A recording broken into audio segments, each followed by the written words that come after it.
How to download Zangi app on Android device. Do you want to download Zangi app on your Android devices?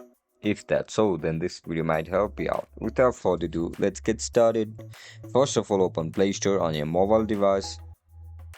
Once you open the Play Store, now look at the right bottom of your screen where you can see the search icon. Tap on it. Now click on search bar and search for Zangi app.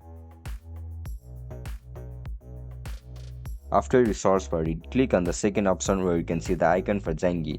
Tap on it. Now click on install button. After you click on install button, your app will start to download. It might take some time, it will vary according to your Wi-Fi speed. So as you guys can see, Zangi app has been installed on our device. Just simply tap on open. After you click on open, now you need to create your account and start chatting with your friends. And that's it guys, that's how we're gonna download Zangi app on our Android devices. If you guys found this video helpful, don't forget to like, share and subscribe to our channel. See you in the next one. Bye bye guys.